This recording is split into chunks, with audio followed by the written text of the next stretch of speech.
All right. So today we're going to go over the top biggest mistakes real estate investors make on the way to financial freedom. And I will tell you guys that I've been investing, I always just like to say for over 30 years, but it's been much longer than that. And obviously along the way, I've made mistakes. But I think the biggest thing for me is obviously I've had a lot more successes than I've had mistakes, but I've persevered. I kept going. I've had bad deals, even recently, with market shifts and things like that. You're going to make mistakes, but you just try to do everything you can to minimize your mistakes. I've been investing primarily in the DMV for, like I said, over 30 years. It piqued my interest at 17 years old when I read an encyclopedia that 95% of the wealthiest people in the world gain their wealth through real estate investing. And so that piqued my interest. And then once I got out of college, I had some real estate investment information from a gentleman by the name of Carlton Sheets. I had bought his information from the TV, and I read in the Washington Post. It was a year out of college. I was 23 years old. I read that there was a condo for sale in DuPont Circle. I was living not far from there in Adams Morgan, and so I went down there and just talked to the owner. At 23, I negotiated a creative financing deal where they would hold the financing, sell the financing, and that was my first property. My goal at the time was to buy one property a year, buy and hold, and I did that. And so, and I've been investing ever since. And so I've done lots of wholesale deals, fix and flip, buy and holds, all different types of creative financing strategies. I've done it all. And so this is going to be very interactive. If you guys have questions about anything, just raise your hand or unmute yourself, ask questions. I want you guys to get a lot out of this because, as the next slide will say, and I'll go to the next slide, one of the reasons why we talk about mistakes in real estate investing is because real estate investing is very, very lucrative, you guys. It's very lucrative. You can make a lot of money investing in real estate, but at the same time, you can lose a lot of money. And we'll talk about this later, but sometimes people, when they lose money, they get out of business. They go out of business. They say, I don't want to do this anymore.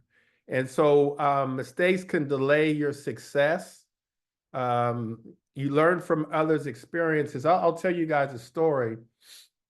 When I think about the biggest mistake I've ever made, this was over 10 years ago. There was a property in Bowie that I can't remember how I found it. It must have been a wholesaler. But at any rate, I bought this property and it needed a full renovation. I needed to go back and up. I put a two-story addition on. That was the plans. And I got three bids on it. And all three bids were different amounts, from 80,000 to 150,000 for a full renovation that included plans and permits and a two-story addition. Now, the biggest mistake that I made was I went with the cheapest or the lowest bid, which was $80,000. They got into the project and just didn't, even though the contractor was licensed, he didn't know what he was doing. He put like 2x4s for the floor joists. It was just a mess. So I ended up firing him and went with the guy who gave me the highest bid. Now, by the time I fired the first guy, we were halfway through the renovation. When I brought in the guy that was the highest, actually at that point he became my contractor. Name is Neville. Neville became my contractor after that deal. Neville charged me the whole amount, even though we were almost halfway done, because he had to rip out the he had put in all new floor wall joists, floor joists. Um, he had to do a whole bunch of things in order to make it right. And so I probably lost on that deal, I don't know, 60, 70 $1,000 by going with the cheapest bid. By going with the cheapest bid, I lost a lot of money. So I learned a lot from that project, to never ever go with the cheapest bid. Make sure you vet the contractors. Make sure that they know what they're doing. Check their license. Check their references. There's lots of mistakes that we can make as a real estate investor, and that's just one. I've miscalculated the market. I've made mistakes that way. Bought properties wrong, and we'll talk about all those things. I'm getting text messages. Like John said, for some reason, people are having a hard time getting in. I'm not sure why. But Dana, did you have a hard time getting in? Well, Keith sent me a email and I came right in, but I tried the one from yours with that you sent out earlier and I couldn't get in. But the one that Keith sent allowed me right in. Huh. Okay. All right, so let's go on. All right, mistake number one, a lack of a clear plan. You've got to have a plan. If you guys are interested in investing in real estate, and obviously you are since you're here, you've got to have a plan. What is your plan? What's your marketing strategy? What's your what is your investment strategy? What are your goals? You've got to have a plan. I went over a strategy. Okay. I don't know what the problem is. Anyway, I went over a marketing strategy, a business plan with my investors, my coaching program investors a couple days ago. And we went over this form actually. And so what we talked about is the goals. Like what are your goals? What are your initial goals? Where do you see yourself now? Where do you see yourself, a year from now? And so I want you guys to start thinking about that in terms of investing. What are your goals? Write them down. What are the areas that you want to focus on? What are some focus areas? Mistakes that investors make is they don't know what area. They just know that they want to invest. But as investors, we want to focus in on particular areas. What's your strategy? Do you want to buy and hold? Do you want wholesale properties, fix and flip? Do you want to be a private lender? What is your goal? And what is your strategy? My goal for you is always to buy and hold. I want you to buy and hold, but sometimes you need the cash in order to do that. And so we wholesale real estate in order to get the cash to then buy and hold. And so sometimes we use a combination of the strategy. So I want you guys to start thinking about that. Mistakes investors make, they don't think about that. Budget, what's your budget? If you really want to start investing in real estate, I would say at least a budget of $200 a month you should be spending primarily on marketing. Branding, you've got to brand yourself. You've got to let everybody know that this is what you do, so that if they find a deal, they'll send it your way. And so branding is important. One of the best ways we brand ourselves is through social media. Motivated, how are we finding our motivated sellers? We'll talk more about this in a minute, because this is one of the big mistakes that investors make. Are we looking for absentee owners, short sale, auction properties? We're big on auction properties. Are you sending out postcards? Are you calling them or having somebody call them, sending out emails? How are you connecting with motivated sellers?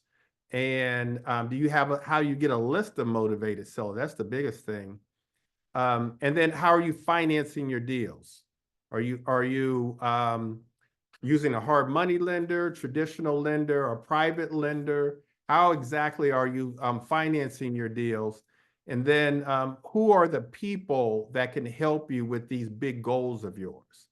And so you've got to have a plan. You've got to have a why. What is your motivation? What is your motivation to to invest in real estate? Like, what's your big why? And then goals, like we talked about, where do you want to be, let's say 30 days from now? Where do you want to be 90 days from now? And so we do, as a practice with our coaching program, um, a business plan. And so a mistake that investors make is no business plan, no goal. They do one deal, let's say a wholesale deal, they're happy with it, but you've got to set goals.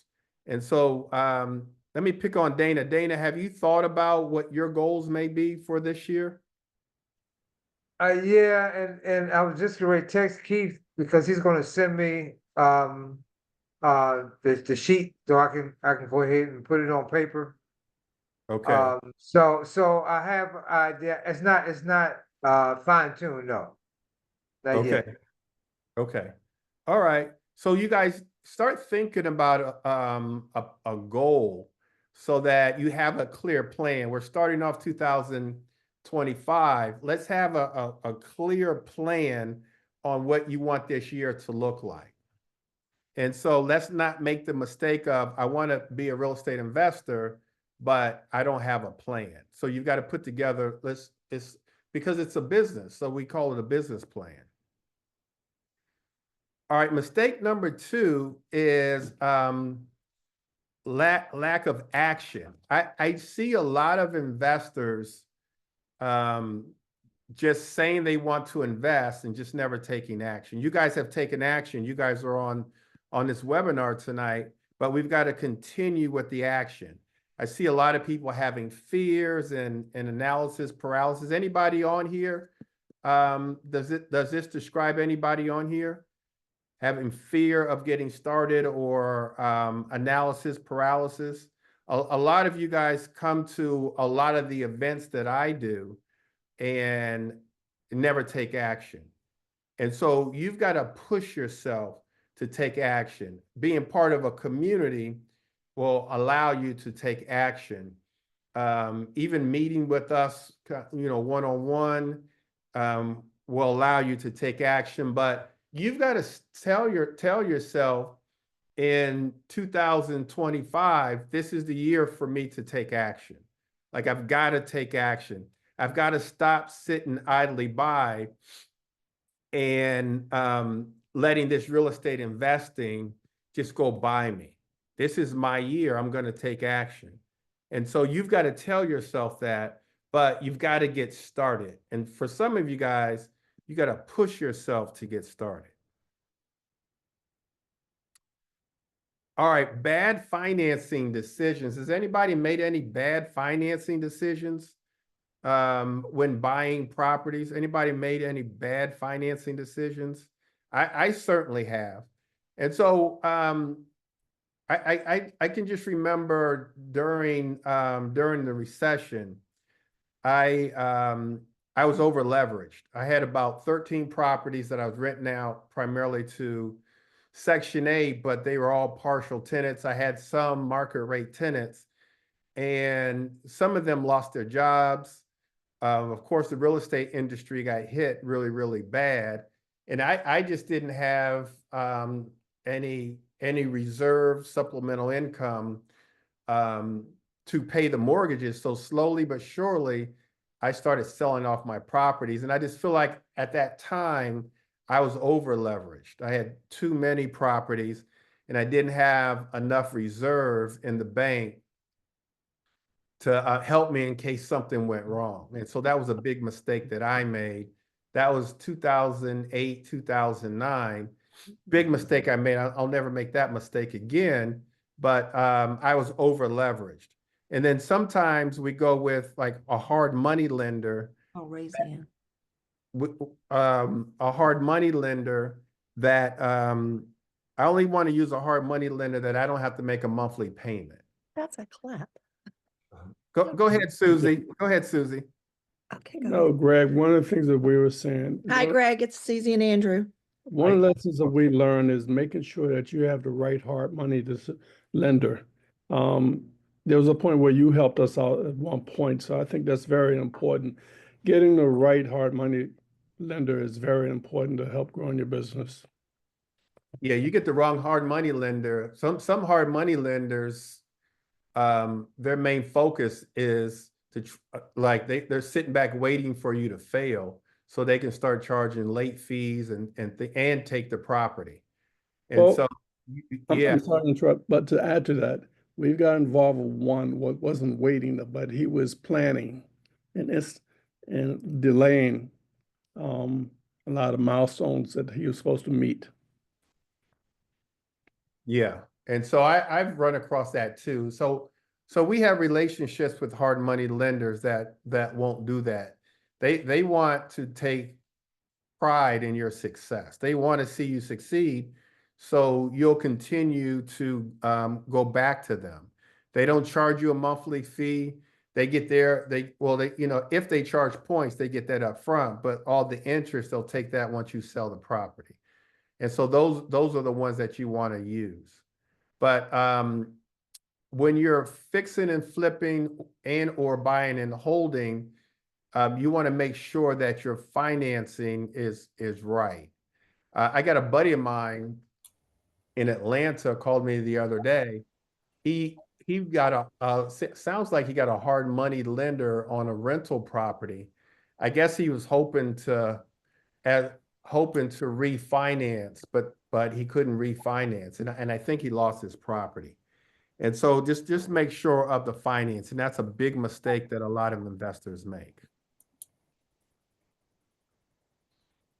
All right, overpaying for properties. Now this should be number one. This is mistake number 4, you guys, but this should be mistake number 1, because the number one mistake that I see investors make, the number one mistake I see investors make is they pay too much for the properties. They're so eager to get a deal or to buy a property that they pay too much. They don't use a formula. And so as investors, you guys make sure your phones are muted unless you want to speak.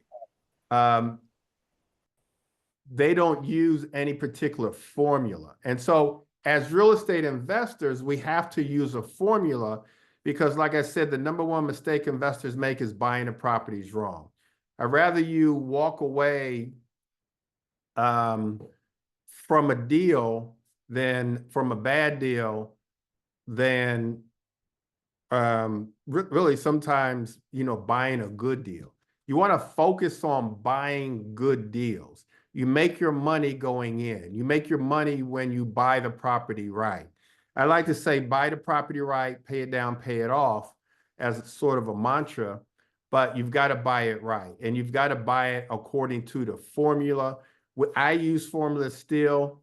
The Mayo formula is if you're wholesaling at 65% of the after repair value minus repair costs. If you're buying and holding or fixing and flipping, it's 70% of the after repair value minus repair costs. That's the formula.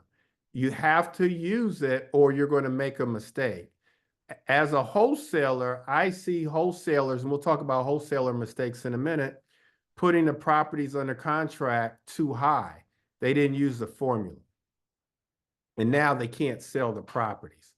And so, again, we want to avoid the biggest mistake that real estate investors make, which is buying the properties wrong. If you're taking notes, write that down. We don't want to buy the properties wrong. All right. No marketing. I think after after buying the properties for the wrong price, to me, mistake number 2 should be no marketing plan. As I tell my investors, my coaching students, the investor that has the most deals will make the most money. You've got to be able to find the best deals. That's what you have to do. That's how you make your money, finding deals, having deals. We find our deals in many different ways. We call motivated sellers. We get a great list and we call motivated sellers. We can email motivated sellers. We can, my mind is drawing a blank. Send text messages to motivated sellers. A lot of the strategies that we have here on our marketing plan, we find deals at the auctions. As I said, some investors go driving for dollars. I'm always focused on getting the best list. And so this is an example of what's called a predictive data list. So we want to deal when we're marketing, we want to market with the best data. We want to have the best data. The best data is a predictive analysis list. I use a company called DataFlick, DATAFLIK. And they use AI tools and machine learning to reasonably predict when a motivated seller is going to sell their property. And so I use this list. I buy it every month.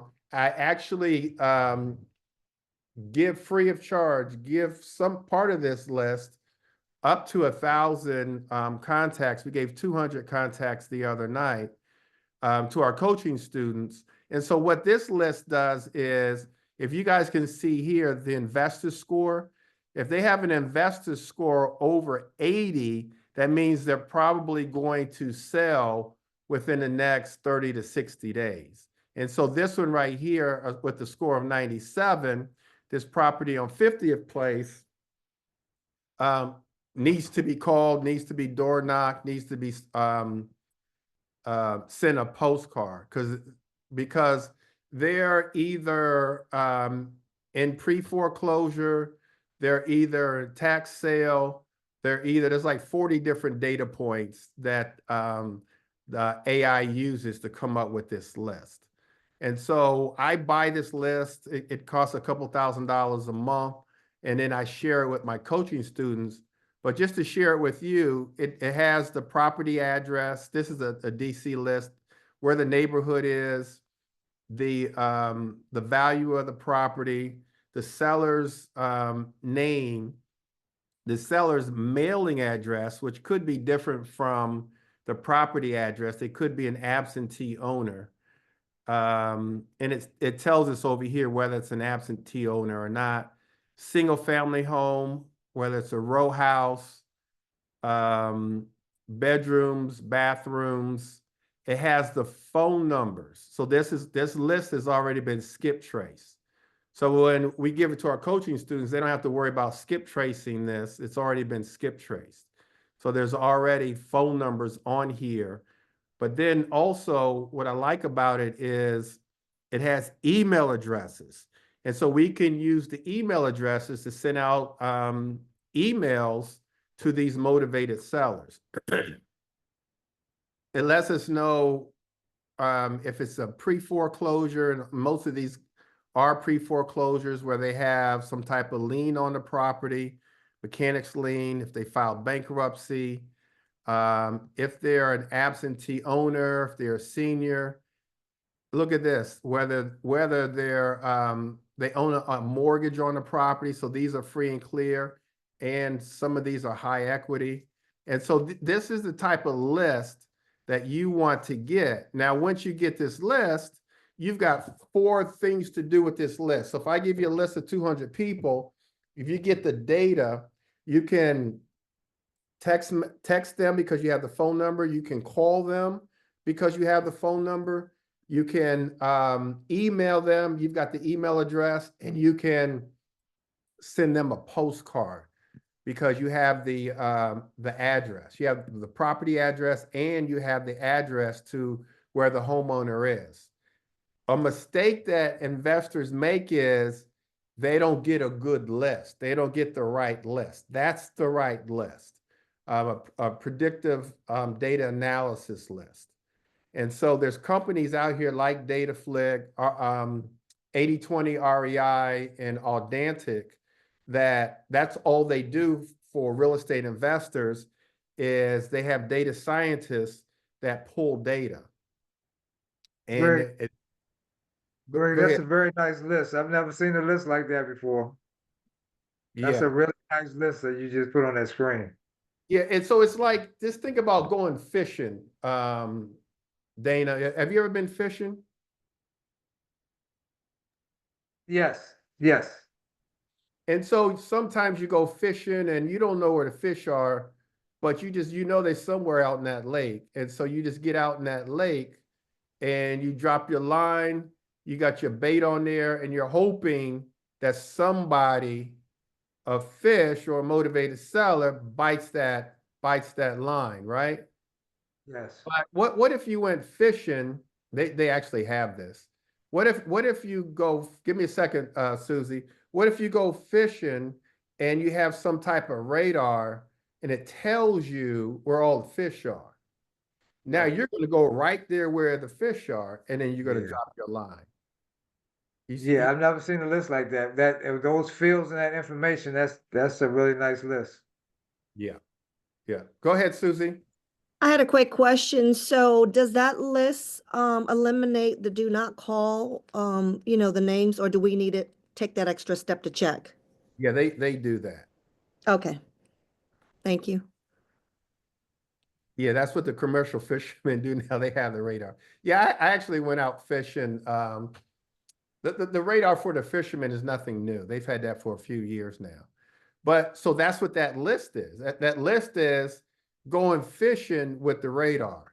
And so it's telling you, so as real estate investors, we look for motivated sellers. That's what we're looking for. That's what we do on a daily basis, is look for motivated sellers and tell them we can make them a cash offer on their property.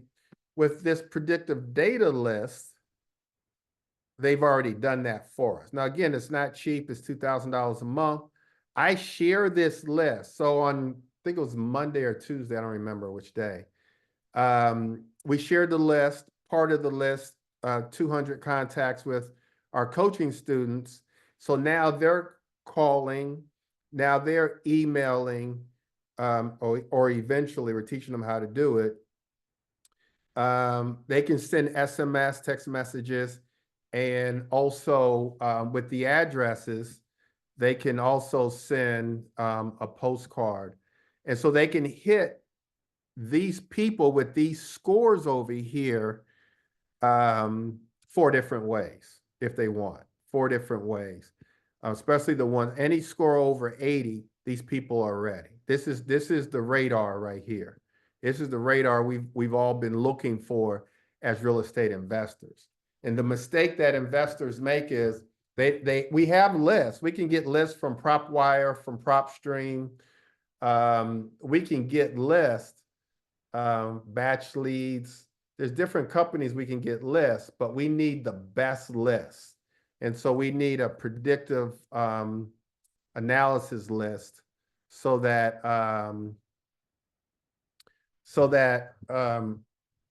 we can go straight to the source. Karen's asking, do you have a preferred text message company?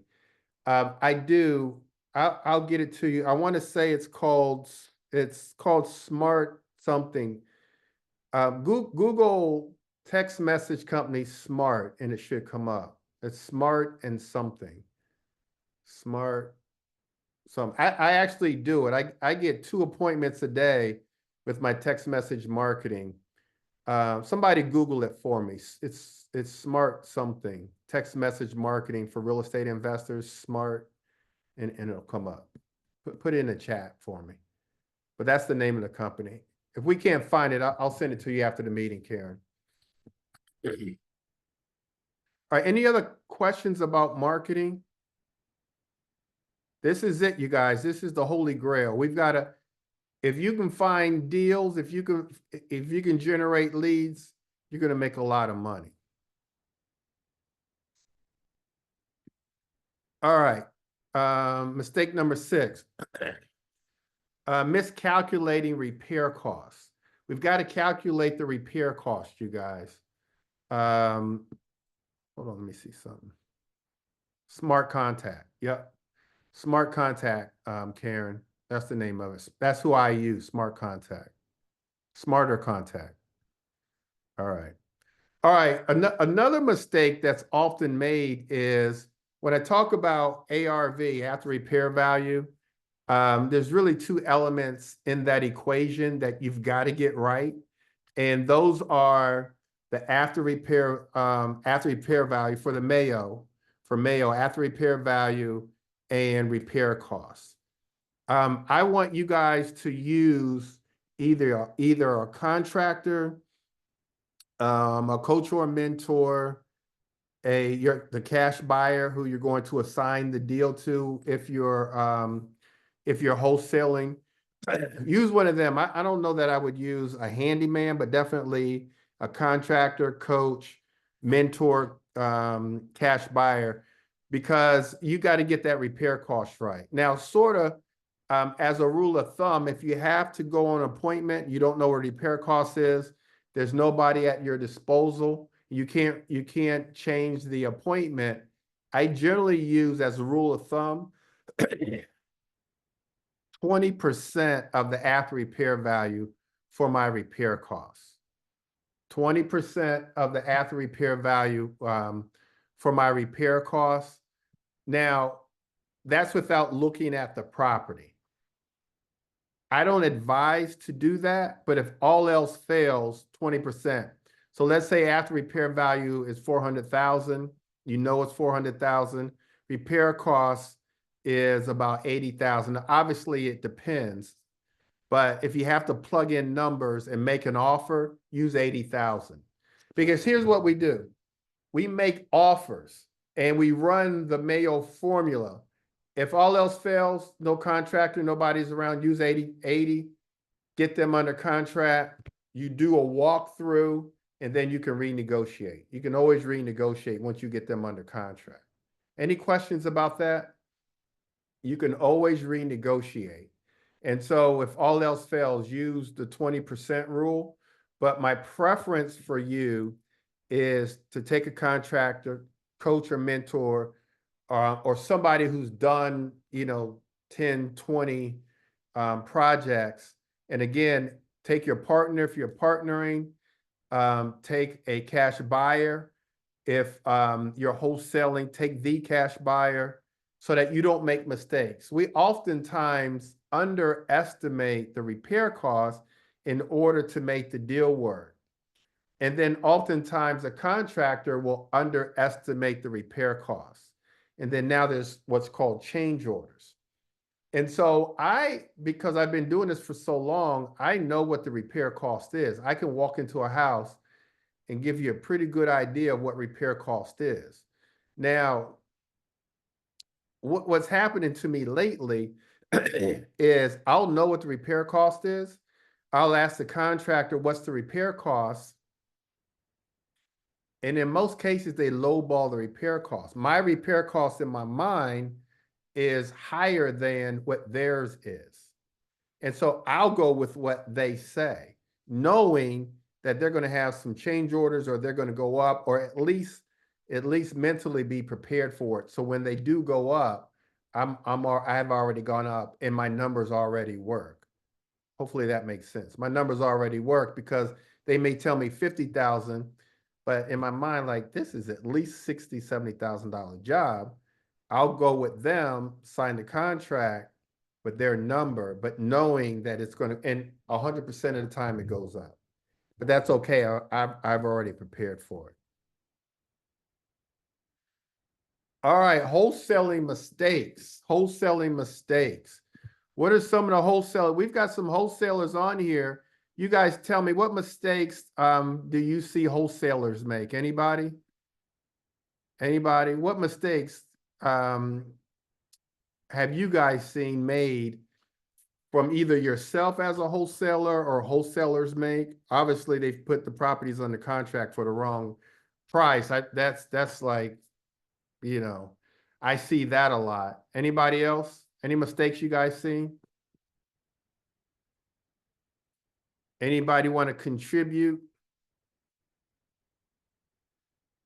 So I think number one, when I think about wholesalers, they put properties under contract for the wrong amount, too high.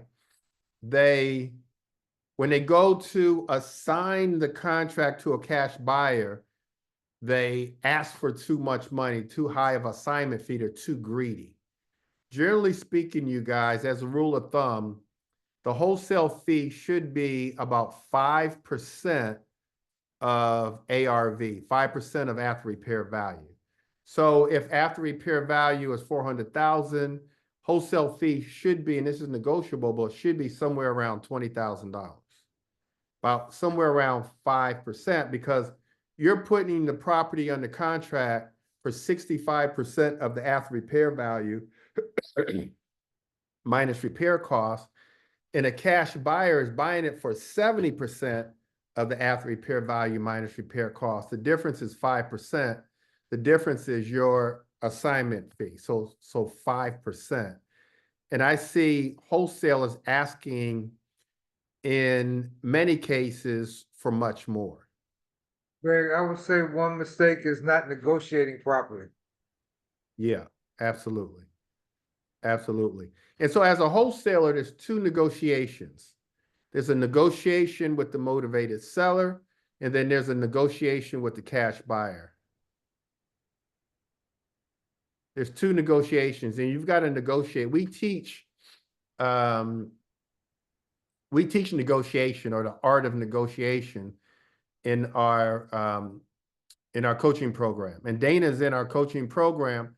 How did you find the art of negotiating, learning that, Dana? How has that helped your career? How did I learn it, or how does it help? Yeah, how's it helped? Tremendously. Because actually negotiating was probably the major, and all the things I learned from you, that's probably been the key point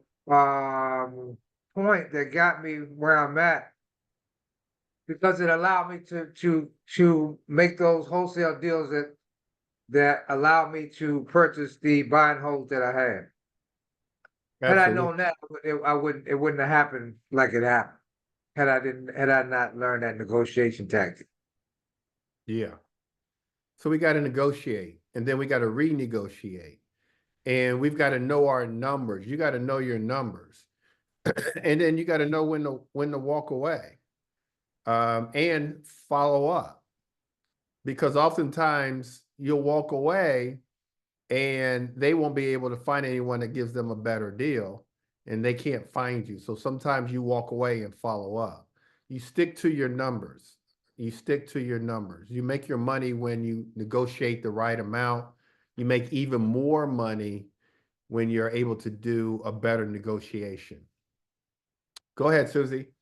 Can you go back to the example with the 400,000, 5% of the 400,000, just kind of walk through the assignment fee, the wholesale fee, just kind of a scenario, just wanted to kind of get an idea. Okay, so really quickly, I'm gonna try to do some math in my head.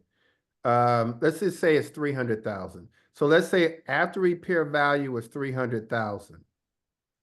If I'm a wholesaler, I'm gonna negotiate 65% of that, which I believe is 195, minus repair costs. Let's just call repair costs $60,000. So $60,000, and so that leaves me 135,000. And so my maximum allowable offer, if I'm a wholesaler, is 135. 300,000 is the after repair value. Multiply that by 65% gives you 195, minus the repair cost of 60,000 gives you 135. I would buy the property at 70%. So let's say $300,000 times 70% of the after repair value. That gives you 210. minus $60,000 in the repair cost, that's 150. I would buy this property for 150. So if you can put it under contract for 135 and assign it to me at 150, you make $15,000 or 5% of the after repair value. You see how that math is mathing? Yes. Okay. So Karen brings up a good point. Another mistake that wholesalers make is they don't know who the cash buyer is. And so know who your cash buyer is. If you don't know who your cash buyer is, get a large deposit. That's what you should be doing. If you don't know who that cash buyer is, get a large deposit. But know who your cash buyer is. I can't tell you how many stories I can tell you where the wholesaler didn't know the cash buyer, got the cash buyer off of Craigslist or Facebook Marketplace, one of those places, and the cash buyer moved the deal to their title company, never put the wholesale fee on the settlement sheet, and the wholesaler never got paid. I've got lots of stories. And so have some type of relationship with the cash buyer, control the deal, don't allow the cash buyer to use their title company. Those are all the mistakes that wholesalers make. And so let's make sure that you don't make those same mistakes. Not building a team. You guys, we got to build a team. You can't do real estate investing without a team. And so you've got to have a team. You can't do it by yourself. What I see is a lot of investors come to webinars like this. They look at webinars on YouTube. They follow certain people. They go to RIA meetings and meetups, and they try to do it by themselves, and they fail because they just don't have the support. You've got to have the support. You've got to have a team around you, a coach or mentor. They will help you minimize your mistakes and get you to your goals a lot faster than you can on your own. I always have a coach or a mentor all the time. I'm in what am I in? I'm in a challenge right now with this guy named Myron Golden. And then which is over tomorrow. I was just in a year-long mastermind. I'm going to take Russell Brunson. I'm just throwing out names. Russell Brunson's course after Myron Golden. So I'm always learning. But because of that, I'm keeping my mind sharp. I'm trying to take my business and my business says to another level. And I just know that I've got to keep learning. And I just have to be around people who are doing better than me so that I can learn and I can get to my goals a lot faster.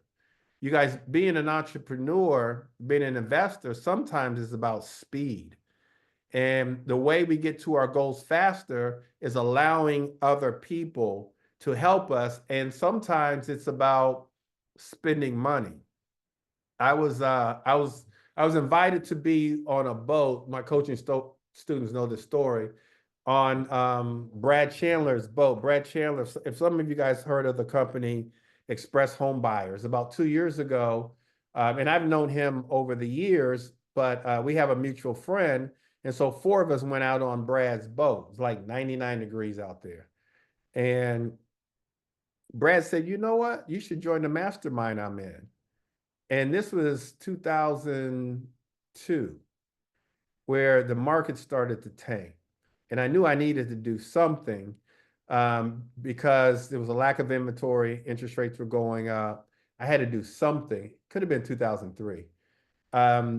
But, I said, you know what? I'll join the mastermind. Mastermind was $18,000 for the year. And I joined it, and I probably got my money's worth within the first 30 days. And I just keep learning. And for you, you've got to know who's your hard money lenders going to be. Who's your attorney going to be? Your investor-friendly title company. If you're not an agent, you're investor-friendly agent, coach, mentor. You've got to build a team around you that's going to help you get to your goals a lot faster. And we're talking about these mistakes and to minimize your mistakes, because the mistakes can keep you from your financial future. I know so many people, and I may have said this earlier, that made one mistake as a real estate investor. They made one mistake and it cost them everything, to the point where they stopped investing in real estate.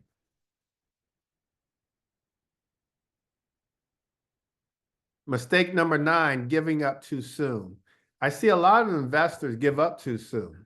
We'll do marketing, or they'll do some marketing, and they don't get that fish on that hook, and they give up. It's not for me. Or they'll try for 30 days, 60 days, 6 months. I always tell the story about the guy who in Philadelphia was doing probate, took him 6 months to get his first deal. But then after that, he got a deal every month and quit his job. And so sometimes it takes a minute, but don't give up. There's so many people that have come before you that's been successful investing in real estate. As I said before, what got me into real estate was I read an encyclopedia that 95% of the richest families in the world gain their wealth through real estate. So for me, there was something there. There was something there, and I was not going to give up, and I was going to succeed by any means necessary. I mean, the last few mornings you ought to see me. I'm up looking at these videos like at 5:30 in the morning before I go to the gym. Like, I'm still there. I'm still where I was 30 years ago, still wanting to take my game to the next level. And I'm not giving up. And have I made mistakes? Have I lost money? Absolutely. But what's good about that, at least for you, is you get to learn from my mistakes, and you get to minimize your mistakes so that you don't lose money. Any questions, you guys? Hey, All right. hey, Greg, I just want to go back to slide number 5. Forgive me for having you go back that far, but it's about the list that you gave the coaching students. And I can already tell that it's a great list. So we had the cold call class last night, and I actually made some live calls to this list. Guess what? On call number 1, I left a voicemail message, and by the time I made my second call, I did get a text from someone from that number that said that the guy was dead, leave us alone. But at least I got a response, and maybe they're still bereaving or whatever. And so I know I can follow up. But I just wanted to piggyback on the quality of the list that you got your students. I already know it's going to be dynamite. Oh, yeah. And then I think over time, I was doing the math today. We gave them 200.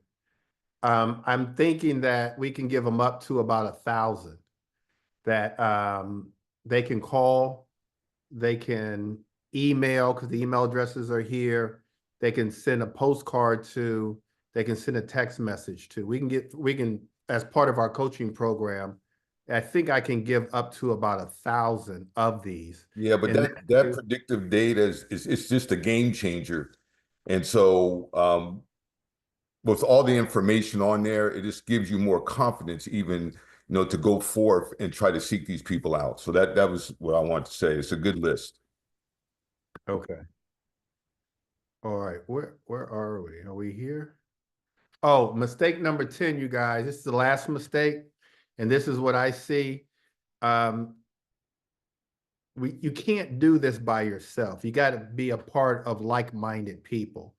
One thing I liked about, I heard this week, maybe yesterday or today, is as part of our coaching program, we have accountability partners, and they're calling each other already. I talked to one of the coaching students, said, "Oh, I just got off the phone with another coaching student." So you've got to be part of a community, bounce ideas off of each other, uh, talk about successes, talk about failures. You can't do this by yourself. You can't. You've got to be part of like-minded people. You can't isolate yourself in doing this. We all think that we can do things alone, that we're so smart that we can get everything from a webinar, from books. You just can't do it. You've got to be part. Like a game changer for me, probably for my life, is joining that mastermind. Now I'm with people who are making a minimum of 6 figures a month. Some are making 7 figures a month. It's a game changer. And so you want to do the same thing. And you want to go down that journey with people who are going down that same journey. And that's how you're going to grow. And that's how you're going to build a real estate investment business. Whether you want to buy and hold, which I hope you do, or fix and flip, or wholesale to buy and hold, you've got to be part of a community. And we do have a community. And I think most of you guys are part of our community, but we do have a community. So that's the last mistake. Any questions, you guys? Any questions? Any questions, comments, anything that resonated with you? Greg, how much average amount of money can a beginner save to start investing in real estate? You said how much do they need to save, or how much money do they need? Right, the average person like me, I have not done any investing. How much money do I have to? How initial amount of money do I have to have in my pocket before I even think about real estate investing? And so it just depends. It depends on if you wanted to learn how to generate leads and really start building a business, you're probably going to need about $5,000 for that. We have a $5,000 coaching program. It's discounted to $3,000. I'll go over that in a minute. If you wanted to buy and hold a property right now, I would say you need about let's see, I would say you need about $20,000 to buy and hold a property if you're putting down 20%. If you want to buy and hold. If you want to wholesale properties, it probably at least $200 a month to really start wholesaling. Because wholesaling, you're not putting up any money, but you do need at least, I'll say, $200 a month for some real marketing. It's going to cost you $200 a month. So it all depends on where you're at and what you want to do. Like I said, I went over the business plan. We would go over a business plan with you to see exactly what you want to do, help you get there, and then determine how much money you're going to need. Right. And then I give you an opportunity to, if you want to schedule a one-on-one with me, I'll put it in the chat. I thought it was on here. If you want to schedule a one-on-one with me, you can go to my schedule. My initial is GB, and then the word schedule.com. gbschedule.com. It's in the chat. You can click on that if you want to set up a one-on-one with me, and we can go into more detail about your situation. All right. And another question. What do you think? I know every year some states come out with tax sales. Is it a good idea to go to those meetings to acquire some properties? Tax sales. I think so. My strategy was always trying to get to the homeowner before the property actually goes to tax sale, or while they're in what's called the redemption period. So the property will go to tax sale, and then they have six months to redeem. I would always try to get to that homeowner either right before the tax sale and negotiate with them or during the redemption period. Pay their, as long as the numbers work, pay their taxes and then negotiate with them to buy their houses. And then you don't have to worry about the competition of bidding on the tax sales. But I do think it's a good idea. And then a lot of, you know, we kind of highlighted this list. Some of these people are on the tax sale list. Okay. All right. And then I have another question. During your presentation, you said at one time you had too many properties, and I mean, one of your last investments, you made a mistake and you started selling some of the properties. Will it have been a good idea to go to a bank you have established a relationship with to get to borrow money to refurbish it or to make Yeah, sure? but the problem was for me at that time, but the answer to your question is yes. Mhm. The problem was the reason why we were in a recession. The reason why we were in a recession is because the banks were loaning money to people that they shouldn't. And so at that time, banks weren't loaning money. Actually, banks were being shut down and mortgage Mm. companies were being shut down at that time. See. Because Wall Street at that time wasn't backing banks at that time. So instead of doing that, and I didn't have the income, my income was cut in half because Mhm. of the recession. And so I didn't have the income. And so I just decided to sell to some of my tenants or put some on the market. I kept some, but my solution was to sell off some, which in hindsight, you know, I probably should have done everything I could to hold on to them. But it was, you know, we had never been through a recession or I had never been through a recession like that. So my first thought was, and I had just bought a brand new house in 07. And so, of course, your new house is going to be a priority. So that's what I did at that time. Okay. Thank you. All right, thank you, John. Yeah. Any other questions, you guys?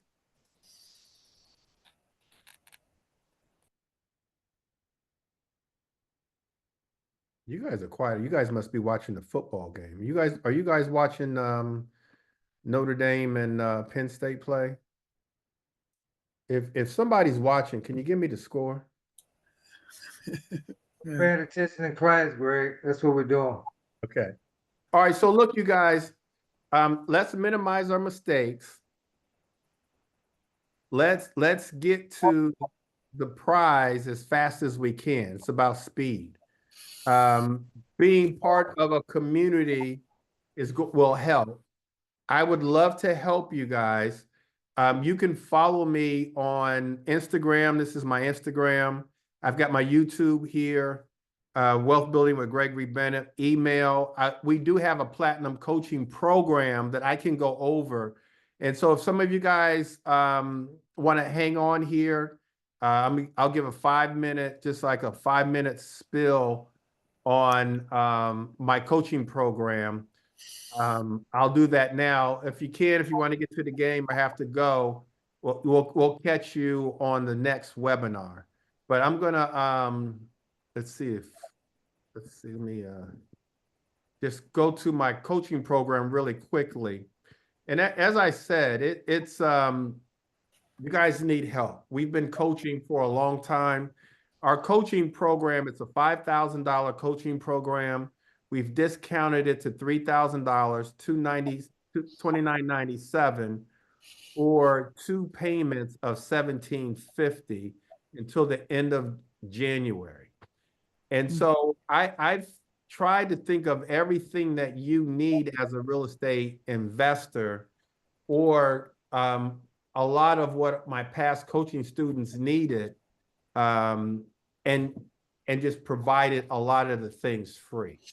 And so this will give you a list of everything that we do, but primarily that predictive data list, you don't have to spend $2,000 a month like I did. We give you that free up to, I'm thinking we can give you up to about $1,000, I mean, $1,000, 1,000 contacts. We'll teach you how to call them, and we'll call them together. Your list will be different from everybody else's list. And so, so everybody doesn't have the same list. And so we're going to teach you how to go to one of the companies that we use for postcards, and what postcards to order, and then how to upload the list that we give you, how to cold call that list.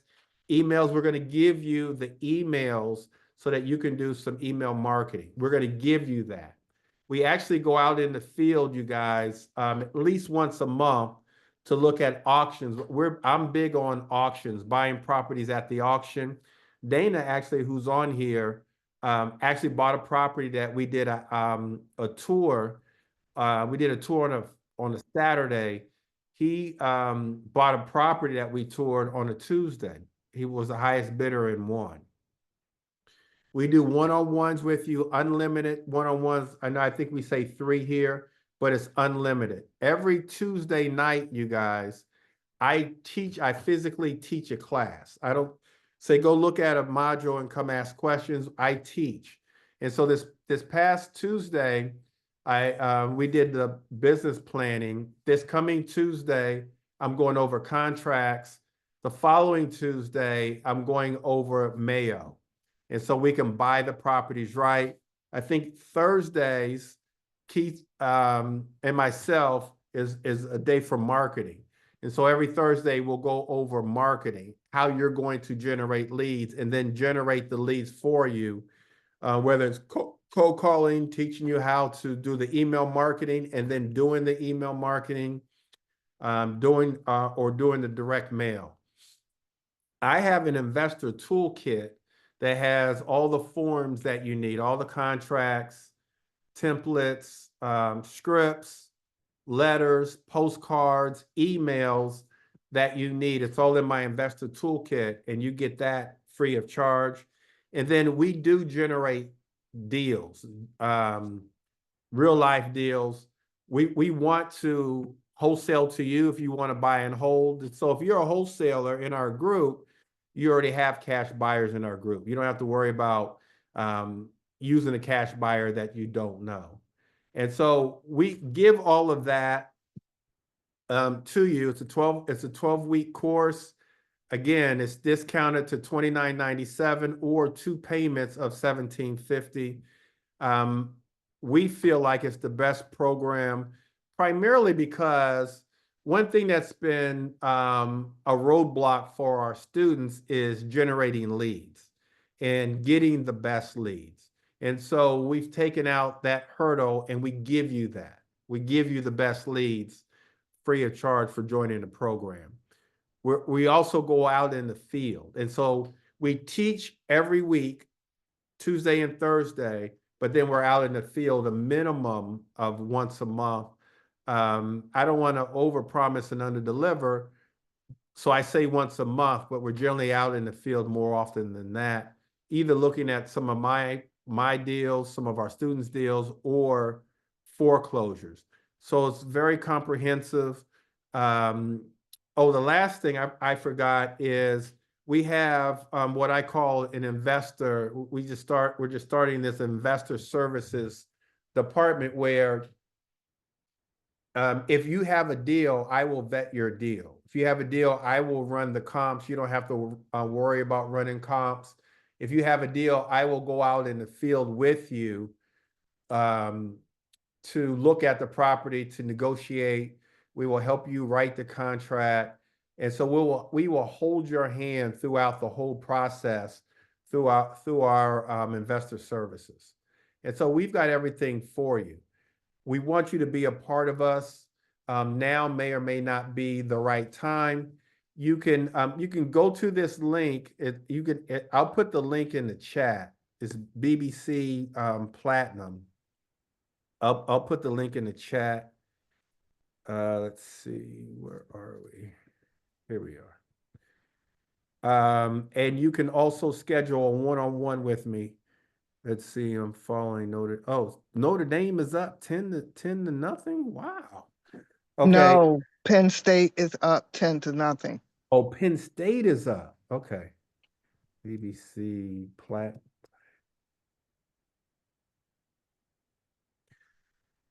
All right, so I just put our coaching program in the chat. I'll go ahead and put if you're interested, you can actually go there and sign up, or go there and schedule a one-on-one. I'll put my link for a one-on-one in the chat as well if you have questions about our coaching program or really anything else. I'll put my schedule in the chat. All right, I got a question, Greg. go ahead. With the training classes, is it specific days and times that you do the classes, or how does it work? You set up a schedule? Yeah, so we set up a schedule, and so January schedule's out now. So it's every Tuesday. On our schedule it says every Tuesday and Wednesday, but I think we might move the Wednesday to Thursday. And so that's virtual training. And Okay. then, as an example, I think it's the 25th of this month. It's the last Saturday. We actually go out in the field. So we'll go out in the field. We'll look at some actual opportunities, and then we'll have a luncheon, a networking luncheon, and just talk about what we just saw at the house tour. Okay, I'm only asking because I'm still currently working full-time, and sometimes my time is not available. So that's why I was wondering about how the classes work. Is it specific times like evenings Yeah, or? it's all evening. It's at 8 o'clock at night. Okay, okay, So That's Tuesday and good. Thursday is 8 o'clock at night. And Saturday, we generally meet about 10 o'clock okay, in the morning to look at property. okay. Any other questions, you guys, about any of the mistakes or our coaching program or anything else? All right. Well, thank you guys. Greg, one more time. You just said you have started the program. Can anyone join at any time, or we have to have the one-on-one communication with you before we So join in? you could either have the one-on-one, or you can go to the site BBC Platinum and you can sign up now. You can sign up tonight if you like, or anytime. All right. Thank you, sir. And I just run the training, so you can sign up anytime. All right. Thank you. Okay, John. Mhm. All right, anybody else? All right, you guys. Thank you guys so much. I want this year to be our best year ever financially. I do think that real estate investing is the best vehicle to build wealth. You can start with really a little bit of money and scale that up. And just being around the right people to help you do that is what you need. And so this year is going to be our best year. It has to be our best year, and it will be our best year. We're all going to work together in order to get there. So take care, you guys. God bless. And I will talk to you guys soon. Good night. Good night. Thanks a lot, Greg. Good Thanks, night, Greg. everybody. Thank Good you. night. Thank you again. Yeah.